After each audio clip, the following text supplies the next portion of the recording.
YCP మాజీ MP Gorantla మాధవ్కి big shock తగిలింది. మాధవ్కు Amaravati POCSO court సమన్లు జారీ చేసింది. 18వ తేదీన విచారణకు సైతం హాజరు కావాలని ఆదేశాలు జారీ చేసింది. అయితే గతంలో ఆయన ఒక విలేకరుల సమావేశం ఏర్పాటు చేసి ఆ విలేకరుల సమావేశంలో పోక్సో కేసు సంబంధించినటువంటి బాధితురాలి పేరుని బయట పెట్టాడంట. పోక్సో అంటేనే మైనర్. సో ఒక మైనర్ అమ్మాయి బాధితురాలుగా ఉంది. ఆ అమ్మాయిపై ఇలా అత్యాచారం జరిగింది, లైంగిక దాడి జరిగిందనే విషయాన్ని ఎక్కడా కూడా బయట చెప్పకూడదు. It's included in the law. అది చట్టంలో రాసి ఉంచారు. మైనర్ బాధితురాలకు సంబంధించి పేరు ఎక్కడా కూడా బయటికి చెప్పడానికి వీల్లేదు.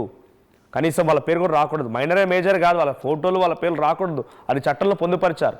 కానీ అన్నీ తెలిసి గతంలో పోలీసు అధికారిగా ఉన్న ఆయన, తర్వాత రాజకీయాల్లోకి వచ్చి ఎంపీగా ఆయన డైరెక్ట్గా విలేకరుల సమావేశం పెట్టి పోక్సో కేసు బాధితుల పేరు బయట చెప్పడాన్ని ఇప్పుడు పెద్ద ఎత్తున చర్చనీయాంశంగా తీసుకొచ్చారు. అప్పుడు సిపికి మహిళా కమిషన్ మాజీ చైర్మన్ వాసిరెడ్డి పద్మ ఫిర్యాదుతో విజయవాడ సైబర్ క్రైమ్ పోలీసులు కేసు నమోదు చేశారు. సో ఇప్పుడు మాధవ్ని విచారణకు ఆదేశిస్తూ అటు కోర్టు నిర్ణయం తీసుకుని సమన్లు జారీ చేసింది. 18వ తేదీన విచారణకు హాజరు కావాలని చెప్పి ఆ పోక్సో కోర్టు సమన్లు జారీ చేసింది. సో మరి ఆ గతంలో ఆయన ఈ రకమైనటువంటి మాట్లాడిన దానికి కేసు నమోదవడం, ఇప్పుడు కోర్టు సమన్లు జారీ చేసి విచారణకు పిలవడంతో ఆయన ఏం చేస్తారో చూడాలి.